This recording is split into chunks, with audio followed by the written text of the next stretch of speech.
Hello everyone, welcome back to the channel. It is time to talk about X-Wing miniatures by Fantasy Flight Games once again, this time with relevant news. So, I think this one actually came out because there was basically a leak. There's some unboxing videos came out which got final product on some Wave 12-13 stuff, so we know some new things now. But there was a news article released about the Resistance Bomber, which covered all of its pre-release stuff on a Wednesday, which is not common when they're doing X-Wing releases right now. Now, I know that sometimes they do on other days, but I really think it was the, oh shoot, this thing's out, we need to go ahead and do something official, maybe. I don't know. I can't be sure. I can't really think. I wasn't necessarily doing these videos as on point long enough to realize if that's an unusual thing or not. I know there have been some leaks in the past, but that was like older stuff. Anyway. So the bomber has been leaked. We also know some other stuff. We're going to touch on those other details at the end of it. We'll talk about some of the stuff that's been revealed about the Sheathpede and the Kimogila. The TIE Silencer has not yet been spoiled, so that's interesting. So we'll get into that. But yeah, we're going to do our intro on the BSF. Some of these are going to be using official images, some of these are going to be using some of the leaked images, because obviously we know everything, not just what the article told us. But yeah, so we'll transition to that. So step one. So before we get into anything else, let's cover the dial really quick, because that's a separate image cutout, basically, before I even pull up an image that kind of displays all the pilots. So your SF-17 has a red 0 stop. I know some people were wondering if it had a white, but it definitely was going to have a stop, I think, with the way that we thought trajectory was going to work. So here it is. It has a red stop. For ones, you have the one banks and straight are green, and it has one turns, but they are red. On the twos, only the two straight is green. Is green. The banks are white, and it also has a pair of two turns, which are white. And then at the three, it just has the usual banks and straight, all white. So it's not a very maneuverable ship. No turnaround moves. It has a stop. It has a primary turret, so it doesn't necessarily need to turn around, except if you need to reposition where you're facing for certain upgrades. And there is one pilot who has an ability related to their firing arc. So that's kind of important. A lot of people are spooked about this ship being kind of, the word we like to use in the internet usually is cancer or cancerous. I think there could be some unfun play with this, but at the same time, I think that this ship is just not efficient enough at that. Like, it's too well balanced to be truly cancerous, because yeah, you can do some dumb, annoying stuff for it, but what does that get you? Like, if you fort up with 3 of these things and you literally fortress in a corner and like self-bump and stuff, what are you going to do? They're not Ozatucks, that's 6 dice for final salvo, because they only have attack 2. It's not reasonable, and they're large ships, so you get, half points on them. It's just not a very useful build in that sense. But yeah, here's the dial. It's all right for. I think it's good for a large base bomber like this, and we'll talk about that a little bit. But let's go into our pilots really quick. I'm gonna pull up there's a picture with all the pilots listed, and then we'll actually, for the ones we have the high level images of, we will pull up their real images. So in case you missed it, let's run down the basic stats of this thing. Its basic underlying chassis. It has 2 attack with a turret. This is a decent way to rule the fact that it has both forward cannons and also actually has ball turrets. I think a rear would have been better, but it gives it an edge because it's so slow. It's got 1 agility, 9 hull, and 3 shields. So it's a large base ship, and it's got a whopping 12 health. Very good. Just focus and target lock for the actions. It has a system slot, 2 bomb slots, and a tech slot, so a very limited upgrade bar. It's very unusual for such a large bombery type ship, but I don't think you can't really call it anything other than a simpler K-Wing, just devoted to the throwing of bombs. That's something I think we'll touch on a little bit more. So the basic is the Crimson Squadron pilot, the generic, PS1 generic, for 25 points. So if you gotta go first to throw some bombs and stuff, it's got some moves there, it's got some mileage. You could run 4 of them, but then you're literally running 4 1 agility ships with 2 primary weapon turrets. Like, it's not gonna do anything other than make your game go to time, and even then, it's what, like, 8 dice? That's not very good for a final salvo. 3 Ozatucks who can actually do things are way more better at that. But yes, basically, it's not that worth it to try that. The better idea is some combination of 3, because the unique pilots are pretty well spaced out, and yeah, it's all right. So before we go on to Crimson Specialist, even though they're the next one in the order, and usually we talk about them in order of PS, because Cobalt Leader wasn't spoiled in the article, we don't have any pictures of him other than this one that I've screen capped from another video. Well, that I have seen displayed of a screen cap. I would not like to say that I am plagiarizing other people's videos directly or anything. This is the screenshots circulating around the internet. Anyway, Cobalt Leader is the PS6 pilot. He is a unique, obviously. Everybody but the Crimson Squadron pilot is unique. He's got no really big name, but it's entirely possible that we don't actually get to know the names of any of these guys right off the bat. I'm sure there will be a visual dictionary or a tie-in or a novelization or something where all these guys have names in classic Star Wars fashion, but right now they probably don't have names. Or if they do, they're just in the script. I don't know, I'm gonna go see The Last Jedi, so we'll see if that's how that worked out. Anyway, good old Cobalt Leader. When attacking, if the defender is at range 1 of a bomb token, the defender rolls 1 fewer defense dice to a minimum of 0, 28 points. No EPT. No EPTs on the ship anywhere, as you can see. So, for 28 points, that's a full 5 PS jump with an ability for only 3 more points. That's a pretty good, pretty economical up. His ability is a little hard to proc. You've got to use action bombs, because unless you're comboing with Rebel Nim, and even then that's only 1, you have to use action bombs, so you're basically limited to him throwing out mines, which doesn't mesh with any of the other ships in this pack. We'll see that. We'll see as we go through the upgrades and basically what the other guys do. They don't really work as well with action bombs. The ship screams maneuver bombs. It screams not mines, but, seismics or protons or something. Seismics or occasionally like a unique with bomblet, because it's possible. It has a double bomb slot. You could stick a bomblet on it. That seems to be our move here. So it's a useful ability. Like -1 agility is always good, but it's not in a primo platform. Wedge is in a better place than this, especially with flight assist after. Like, I don't think Cobalt Leader's going to see a lot of play, barring some kind of weird mine-laying shenanigans. Like, it's got system slots. You could load a couple of these up and throw minefield mappers out there. Also, it's not friendly bomb token, I should note, so theoretically, if your opponent is in a bomb list, he could take advantage of this, of other ships laying mines, but it's likely not going to be as effective as people would like. But it is only 28 points. I mean, it's not a hugely expensive ship. So let's roll back to the PS4. That'll be our next step here. With a higher detailed image, actually from the article. Crimson Specialist, oddly enough unique, even though I think Specialists before, some of them have been different. But anyway, whatever. They've got a weird naming convention they gotta follow for the new movies, because the new movies aren't necessarily accompanied with, years of history between guys like Dutch Vander and Garvin, all that other stuff. So Crimson Specialist is PS4, like I said, for 27 points. That also means, by the way, that the rule about, like, the VI rule, basically, the fact that you can use an EPT to pay 1 point to get +1 pilot skill, is in effect for all these ships in terms of pricing, which is good. Like, you should never be at any more of a premium than your add-on upgrade. Like, if anything, upgrades should be slightly more expensive than non-upgrade costing, because they are a thing you are doing. The exception to this is stuff like guidance ships, which is like, something that's a conditional effect or an opportunity cost or anything to other opportunistic or situational. I don't know if that made any sense, but it made sense to me. Sorry, I yawned there. Anyway, Crimson Specialist's ability is, when placing a bomb token you dropped, after revealing your maneuver dial, you may place the bomb token anywhere in the play area touching your ship. So Crimson Specialist has a weird ability to just, goo bombs out of the side or out of the front, or out of the back still, but touching your base anywhere. Hopefully there's some instructions for this in the booklet, or there'll be an FAQ about exactly how the touching works, but I think it's going to probably be like obstacles, and you can set them in any arrangement you like. So you can try and do some weird arrangements. Now, obviously, it's after you reveal your dial, so you can only use stuff like protons or seismics in that situation. So it's a little niche, and it's a little scary. Obviously, you're thinking to yourself, wow, this is like original genius tier ability here, Sans Nim. This is not going to be great. It's probably not going to be great anyway, but there is an upgrade in the pack that kind of alleviates this problem a little bit. We'll get to that. There's not much else to say on Crimson Specialist. I mean, he's a PS4, he has an ability.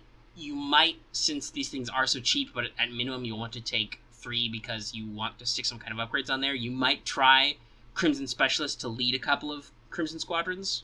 Or not, that's up to you. And now the last named pilot is Crimson Leader, 29 points, 7 PS. When attacking, if the defender is inside your firing arc, you may spend 1 hit or crit result to assign the rattled condition to the defender. Now, no, it says spend, not cancel, so that's a little weird. I hope that's not a serious naming issue. But at the same time, I think it's simple enough that you can just do what the card says and don't do what the card doesn't say, kind of thing. But yeah, so that's Crimson Leader. We really can't go into this without talking about the condition, which I will transfer to in a second. Actually, no. You know what? As of recording this, I hadn't planned on it, but you're listening to me make a live thing in the audio, but you'll obviously know this already when you see the video. I will, in fact, edit the two together, so you'll see Rattled at the same time as Crimson Leader, but I'm not looking at it that way when I talk about them. But rather than make myself more complicated with having to bundle, make more edits, basically, I will just make one image file edit and work that into the video. So Rattled is a unique condition, so that's good. You can only apply one at a time. If you apply it somewhere else, it moves. Rattled, as people basically figured already, when you suffer damage or critical damage from a bomb, you suffer 1 additional critical damage, then remove this card. It has an action requirement, roll 1 attack die. On a focus or hit, so not blank and not crit, result, remove this die. So, Rattled's kind of nasty, especially with Sabine, but at the same time, I think it's not as good as some people think. It's a unique condition. It can only be applied by Crimson Leader, who shoots at PS7, has no EPT, so he can't go any higher on the PS levels, and has no crew slot, so he can't carry his own Sabine, which means you have to stick Sabine on something else. And there's going to be an upgrade card coming up later. We're going to talk about the title in a second, basically. That's going to kind of shift how you maybe want to employ Sabine, and more importantly, this tub has to keep somebody in its firing arc. Like, it's got 1 set of turns, which are red. Well, I mean, 1 set of white turns, which are not, and then 1 set of red turns. I should clarify. What I was trying to say was, it's only got 1 set of non-red turns. It's got 2 turns at speed, speed 2 turns. And it's got the red ones, so it can make a tight turn, but then it's using 2 attack in its arc. That means you probably have to throw in, like, accuracy corrector, but that's 3 more points on this thing. That's taking you up to 32. You're already pushing a 30-year list just to get this guy to apply this condition. It's really rough, I think, because then you have to bomb them before they can clear it, which I think is, like, why people are like, oh, it'll go with Miranda, but then it's like, but if you're a lower PS than, say, Crimson Leader or Miranda themselves, you get a full-blown chance to clear that. You need, like, low PS generics bombing. So I think it has its balancing factors. Obviously, since the dial is actually revealed, this thing will be thoroughly tested on Vassal. So you'll have the brain trust figuring out whether or not Rattled actually is worth a damn at all. And whether or not people even cotton onto it, though. Like, as much as people say, like, things are clearly more efficient or more better, I know, like, a lot of testing for the gunboat has found out that HLC is a very specific style of working with them. I don't know if people will use HLC as much. They might not want to. They might play a different option, or, maybe they just like the higher level of play. Anyway, that's all like theory crafting stuff, and we don't need to talk about that. That's like higher level tactics than just here's what's on the preview. Rattled is good, but I don't think it's great. I think you can probably do some shenanigans to make it great, but then you might be working too hard to make a special condition proc for crit damage. Like, somebody was like, oh, we'll use Lieutenant Blount with advanced homing missiles after this. I'm like, that's okay. So you need to not evaporate Blount, and you need to have him actually get a target lock. Because on their list, Crimson Leader didn't have targeting synchronizer, which I actually said, if you want to do that nonsense, give Crimson Leader target sync instead. Which, that does come in this pack, so if you wanted targeting synchronizer and you were Rebels, you now have an opportunity, and you can actually maybe use it. These things are cheap enough, you could have them basically run as a target lock factory for somebody else. Enable some other munitions in your list. Obviously, Rebels already had Shara Bay, so it wasn't as huge of a deal, but you can try some. So that's all there really is to talk about the pilots, Crimson Leader in particular. Let's talk about something new. Let's talk about the title, the first of our various BSF-17 only upgrades, which there are quite a few in this pack. And I think that's okay that they do that. I know some people are a little upset about some of the stuff, but I think it works as a way to not invalidate other upgrades, but also give the BSF some chance to be itself. So here's a very interesting one, really stretching the wings mechanically. Crossfire Formation is the title. BSF-17 only, obviously. When defending, if there is at least one other friendly resistance ship at range 1 or 2 of the attacker, you may add 1 focus die to your roll, 2 points. So that's pretty economical. 2 points, you get a free focus. You aren't going to want to use action bombs for most of these guys, so unless you do a red move, and even then, It's got a text slot. It can take pattern analyzer, okay?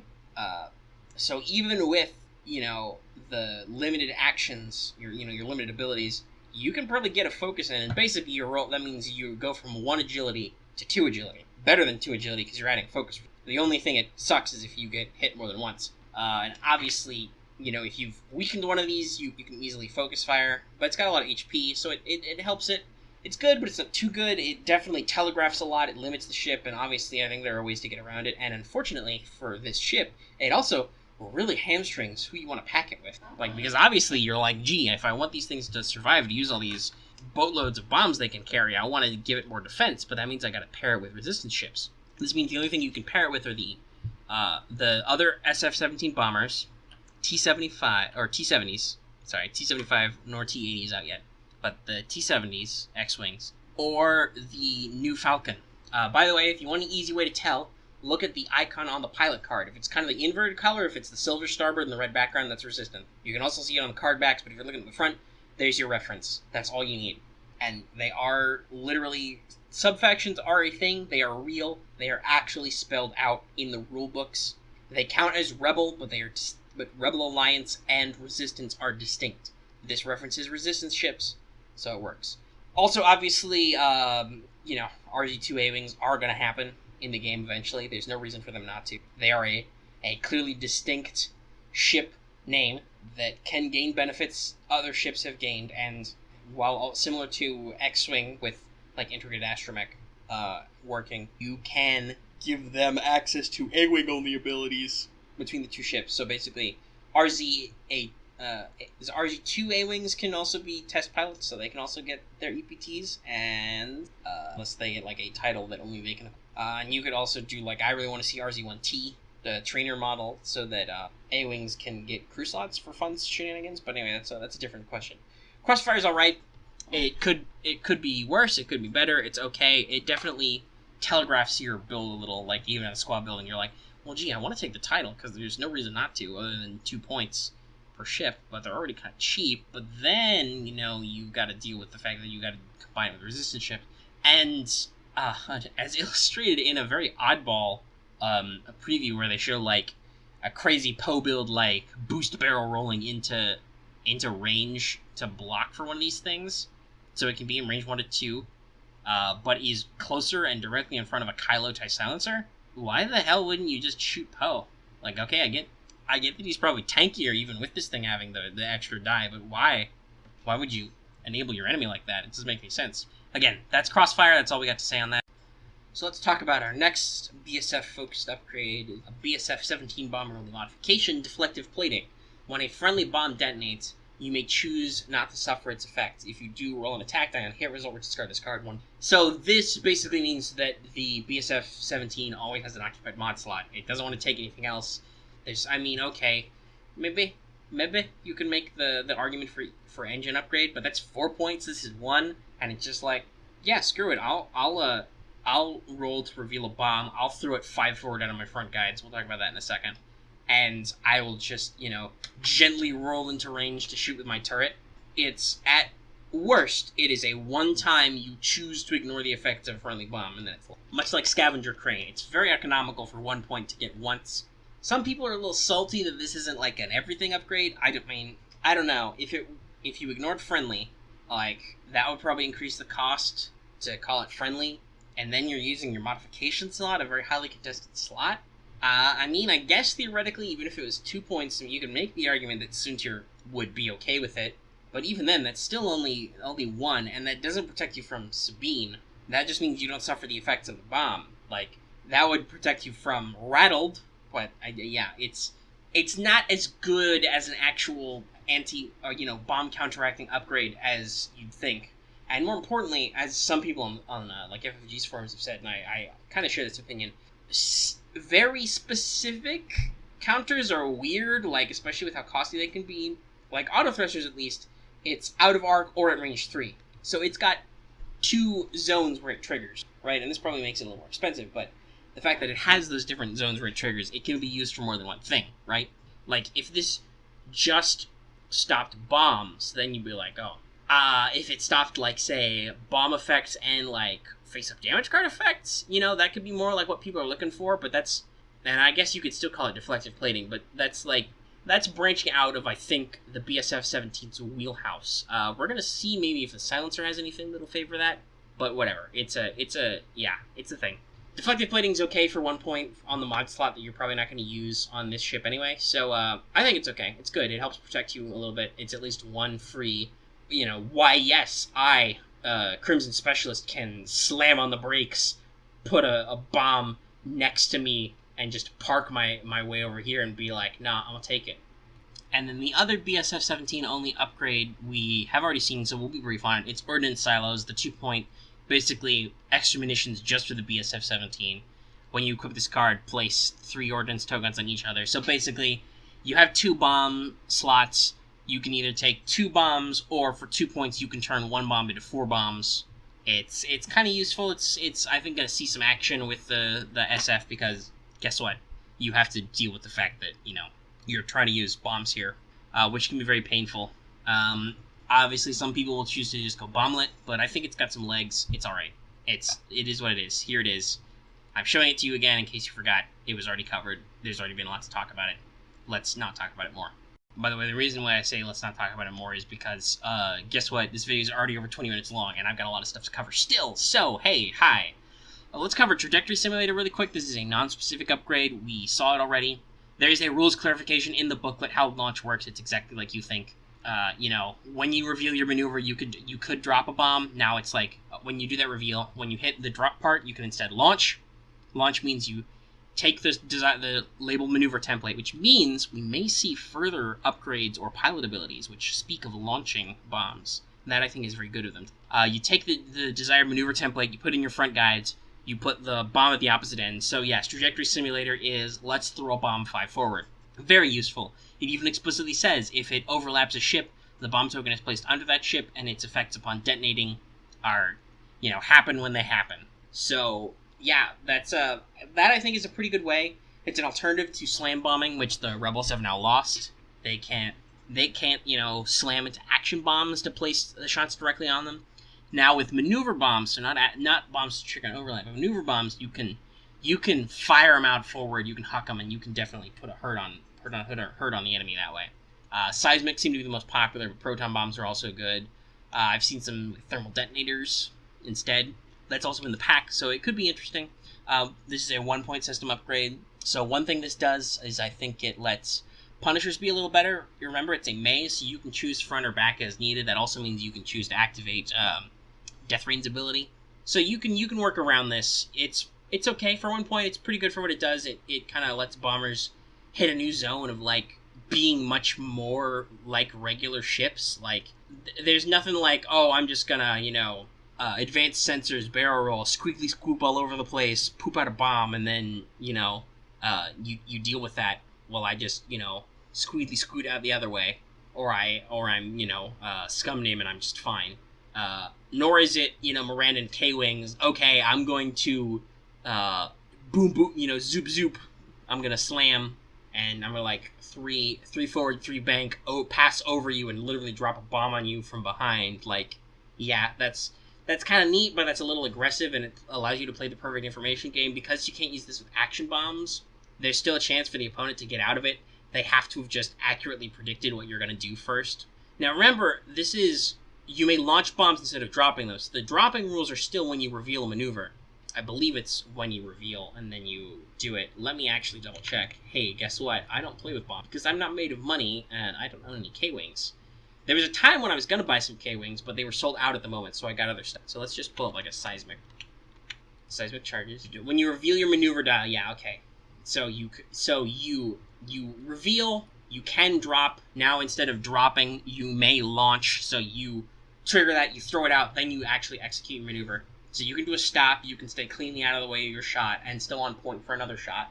Or you can, your turns or a bank or something to try and get out of the way, keeping in mind this is a large base. It's got a lot of zone coverage. That's why I think a deflector is going to be pretty good. And for 1 point, it's the thing. Also, Punishers are okay. Remember, Punishers can boost, and they won't need their action to launch an action bomb. It's only for trajectorying. So it's entirely possible that they may be able to reveal, throw a bomb, get it right in the strike zone, do the regular maneuver and then boost and just be like, nope. I still think there are problems with the Punisher, but I think much like Minefield Mapper, the Trajectory Simulator adds another toolbox into the Punisher's kit that people can, if they can get over the fact that they're flying type Punishers, which have a very bad reputation, they can get some mileage out. And then there's one more upgrade in this that's new that we'll talk about. So there's 2 copies of this wonderful card called Advanced Optics in the pack. A new tech upgrade. You can't have more than 1 focus token. Even if you guys couldn't see this image of it, you can see where this is going. During the end phase, do not remove an unused focus token from your ship. 2 points. So that's a little better than a comm relay, because that's 3 points for an evade. Now, obviously, I think that's because you're more likely to spend the focus, because you can spend it on attack or defense at any time. The evade can only be spent on defense, and or not in anybody's arc, if you're theoretically doing your job right, you never need to spend it. So that's where the efficiency of banking it comes. With Advanced Optics, it's entirely likely that you may want to spend it on either attacking or defending, and it'll come up. Also, focus tokens are not as rarefied as evade tokens, I think, so they're not necessarily as valuable. But for 2 points, it's a good steal. Instantly, people are thinking, Advanced Optics Po. Some people I have heard refer to this as Poptics. The exact build people are debating on, Potensity is also pretty popular.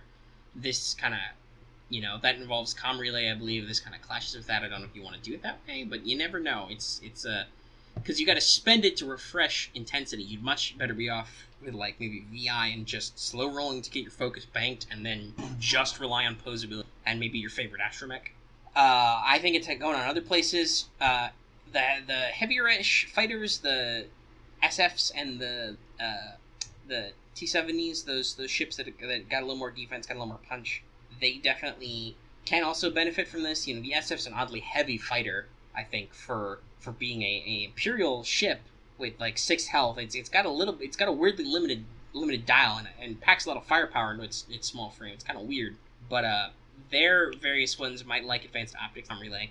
The one FO pilot who lets you flip if you spend a focus on a target lock. Advanced Optics lets you set that up better for only 2 points. I think that's a little point chasing, but it's a thing. It's all right. It's pretty good for 2 points. It's pretty good. And I think it's just good that they got this out of the way, that that there's the equivalent of comm relay. Tech upgrades are interesting. I'm not really sure what the feel of them is yet, but so far most of them, I think 2/3, are about doing non-standard things with tokens, like comm relay and Advanced Optics, but let you keep a type of token that's normally shed, and then weapons guidance and sensor cluster let you use your tokens on blank. Actually, even then, Hyperwave Comm lets you assign tokens, right? And Targeting Synchronizer lets you play with target lock tokens. So I think that's interesting. They're kind of doing different things with tokens. I really want to see how the thing evolves. That, I'm kind of sad that Advanced Optics seems to be, it's doubled in this pack, and I think there's another double in the Silencer pack. So that's kind of unusual. That, it's kind of, I think, a little wasteful that it's oh gee, it's really good. Oh, actually, I'm wrong. That's only half of them. It's still 2/3, but it's more like 3/4, because I completely forgot about Prime Thrusters, which lets you ignore the rules of stress tokens in certain situations. So it still could be seen as ignoring tokens, but it's about boosting your barrel roll. And then Pattern Analyzer is also, I guess, about ignoring the stress token, but it's tied to your maneuver. It's not like you ignore the stress. It's more like, do weird stuff with your action. In some senses, all upgrades let you do new things with the rules, but I like that these specifically take your very traditional concepts of, this is what a focus token does, this is what an evade token does, these are its rules, you have to place in this way, you have to handle your maneuvers this way, and it does interesting things. But I want to see more out of tech upgrades, because I think it's a very interesting zone to be in. Anyway, that's all the upgrades that are in this pack that are new. There are some non-new ones. It's got quite a few bombs. It's got a copy of Targeting Sync in there, like I mentioned earlier. So there's some other stuff we're going to talk about, but I think we're going to talk about that in a different video, and depending on how editing and other stuff shakes out, then one actually got first, so hopefully you watched it. We'll talk about the last stuff revealed in the Chemogilla and Sheetapede. So here we are in the outro. And also, speaking of other videos that are going to come out, I think that this will also be set up to be released the same day as my Heavy Bombers ship frames videos. If you haven't been checking out those, there'll be a link in the description of that whole playlist, and hopefully a card somewhere around here. Somewhere, card around the 30-minute mark, that will jump to that playlist so you can watch that if you're interested in that kind of thing. So I think that the BS-17 definitely fits the heavy bomber mold because it's a large, literally it's a large base ship, but also it's a big beefy ship that is designed to throw lots of bombs. But it's different in that it doesn't do other secondary operation. You can, I guess, theoretically use trajectory simulator to alpha strike with bombs, but it doesn't let you use other sub weapons in there. It's turreted though, so it can do some different things. I think it's got the makings of a heavy bomber, but it's a very lean one, if that makes any sense. It's clearly a heavy bomber, right? Like, literally it's one. But it's got a different way of doing things it's a little more limited and a little better balanced, but at the same time it's got its own flavor on how that works compared to other stuff. But anyway, that's a different subject. If you want to understand that conversation, roll back to that video, which should be up the same day, if not already out, because I don't know exactly what days what will go up, but that's where we are. That's the end of the Resistance Bomber. We are at 30 minutes. Wow, there was a lot to talk about in this big fat upgrade pack. And there will be more to talk about later, I'm sure. God knows they might do the Silencer video on Friday also, on Black Friday. That'd make sense. That'll be a whole heck of a thing for me to do, because I'll probably have to work out posting that one. Toot sweet. But yeah, here we are. And I don't think I want to post this one on Thanksgiving, because I think I want it able to be more popular. People will actually be searching for my videos. Anyway, we've come to the end, so it's time for the usual, rigmarole. If you like the video, give it a like. That, really enthuses me, keeps it up, makes it look good for people who are looking at videos on the channel. If a video has a lot of likes, they are more likely to click on it, even if it's over 30 minutes long, of some dude rambling in his room into a microphone. Obviously, if you have any comments about any of the upgrades of the ship or anything like that, go ahead and drop those in the comment section down below. I love reading your comments. Some of them help me really think the stuff through. A lot of you have enthusiasm for ships. That's always great to see. Obviously, if you really want to get into a longer-term conversation, there's a community Discord I have for my YouTube channel now, where you are free to come deal with me. If you can actually stand listening to me for over 30 minutes, I highly recommend you go there, because you will totally fit in with the other people who go there. And as always, if you are new to the channel and you have not already, please subscribe for more videos, because you want to keep up with the latest news about FFG and stuff. I said news in a really weird way that did not sound good. And obviously there are other ways you can join in our conversation, support us, and all that other stuff on the channel, in the comments. That's for you diehard viewers who are also readers, who like to read things. You can read all that in the description of the video. Thanks so much for your time, guys. I will be seeing you inevitably for the TIE Silencer. I hope it's good, if only so Imperial players who mainline Imperials would just shut up for once.